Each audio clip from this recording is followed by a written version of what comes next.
But I'm going to use a man and a woman who are going to come together and very, very consciously and very, very lovingly call to life a being that has its own individuation, has its own will, has its own intention, has its own agency. And at the same time, it doesn't have the trauma that its own creator did not want it. Let's do this.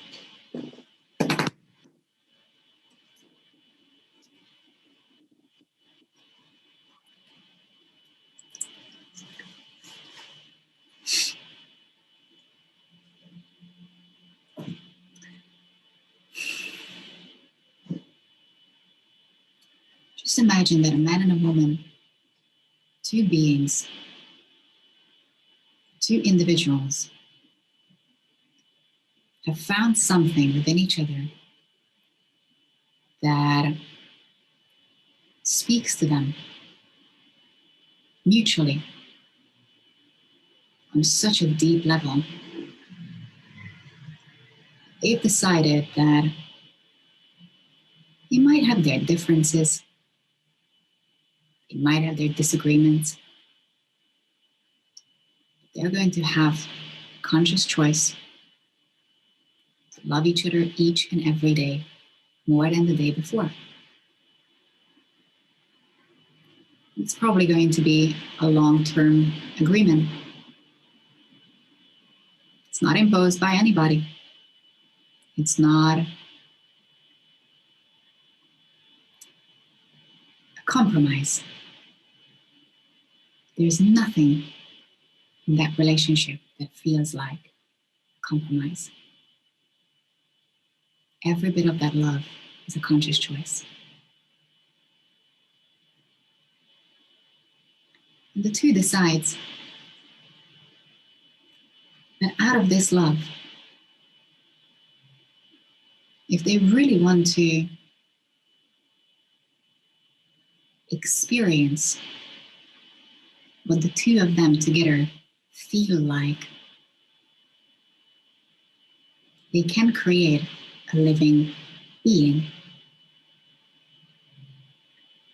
That being is not a substitute for their own mothers and fathers' love that they never get. That being is not a fix for the relationship. And it's most definitely not an accident. That new being, every bit of it, is desiring so much. It's not a manufactured little creature. It's not an implanted idea. It's just a pure desire to receive a new being. Because the best that these two can do to a completely separate incoming consciousness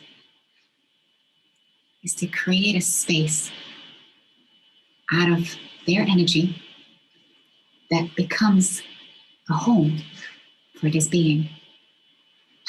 It becomes an energetic, separate dimension, a separate room for this never before seen being that it can call its own for the rest of its life. That being will carry that home with them, no matter where they go, no matter who they are surrounded by their parents' love. Because their parents did not try to define who they are or who they should be. They did not try to restrict, tell them what to do. They just observed because they were interested. Who are you? And all we can do for you is provide you with the space where you can grow into whoever you want to be, safely, respectfully. And so a being decided that it quite likes this too. They're a good bunch. They're good together. And that being decided to coexist with them. It's quite a massive undertaking because partly that being is going to carry all the information that those two have been through, all their karmic imprint, their muscle memory.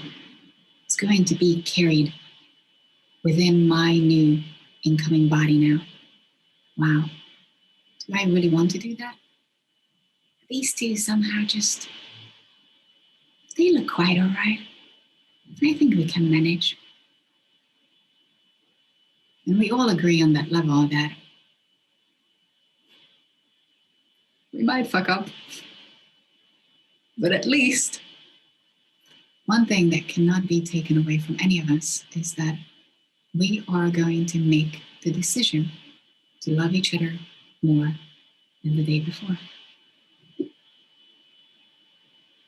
So those two decide that they're going to bring this new being into life, into existence. And they do everything that they can to actually make that being feel like they're welcome. I feel invited. I feel valued. I feel respected. I'm never pushed or pulled. I can move however I want to. I can feel however I want to. And my feelings are not going to be distorted. If I feel upset, nobody is telling me to cheer up. If I feel so overflowingly joyous, nobody quiets me.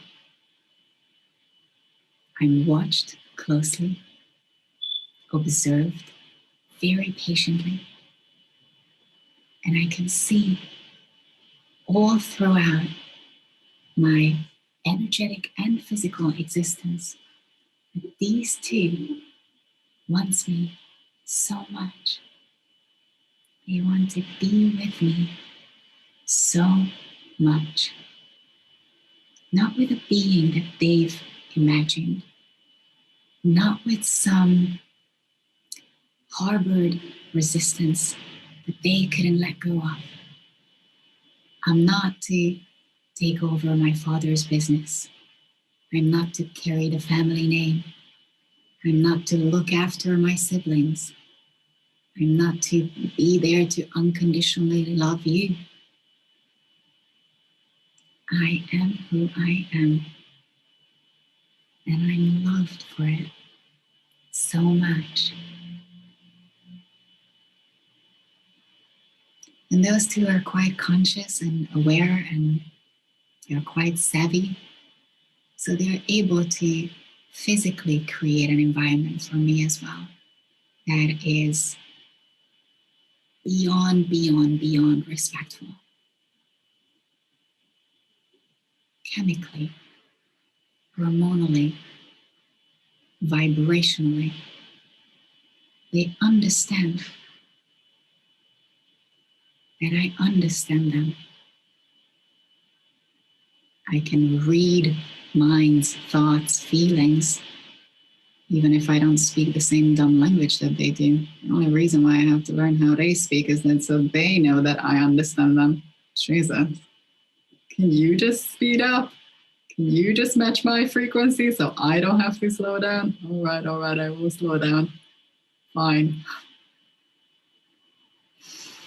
So at some point you do learn to speak the same language. And still, even in language, you never get the message from these two that they say something and what they mean. They never contradict themselves. They never shout at you not to do something while they are doing the exact same thing. They never tell you how to be, how to feel. They ask, do you want this? Do you want this now? Do you want this later? You still? No? Okay, fine. They let you be. They let you explore.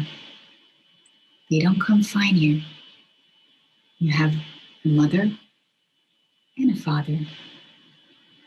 Your father will always very gently, very sweetly, very playfully encourage you. Come on, go out there. Go have some fun. Go experience yourself. Go try this. Come on, you can do that. You're brave enough. If you were to ask your father how you should be doing something, he will only tell you that you can do it yourself. Come on, you can do it. You can figure it out. It makes you feel proud. It makes you feel valued, seen, appreciated, validated. He trusts you so much. He approves of you so much. Maybe you're a nervous wreck. You just don't believe it. So you turn to your mother and ask her how you should be doing something, and your mother tells you.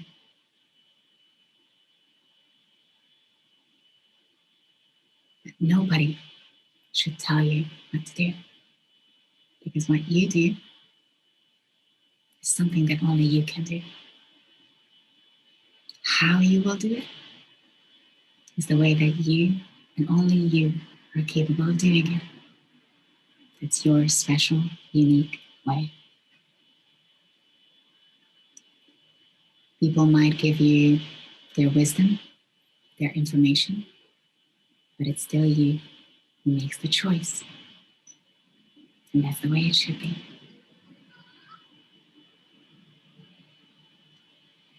Your father never tells you, never implies, not for a second, never to listen to your mother.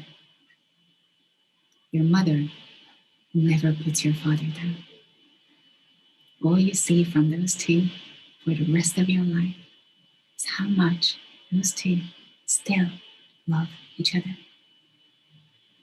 They never stopped being a couple.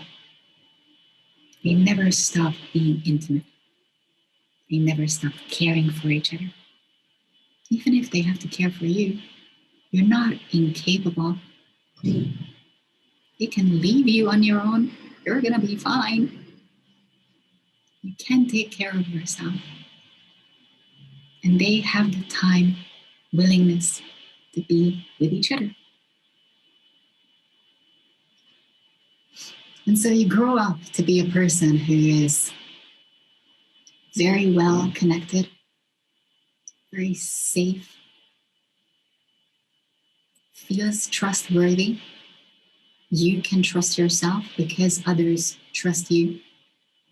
You feel respected because all you've gotten for all your life, for as long as you've known yourself, was other people's pure, unadulterated, unconditional love. All that you've been subjected to is interest. They genuinely care. They want to see you more than anybody else. And you get to see your reflection in them, their reflection in you.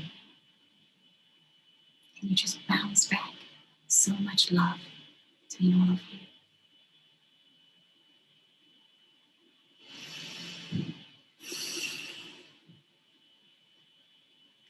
You can, quite literally, rebirth yourself.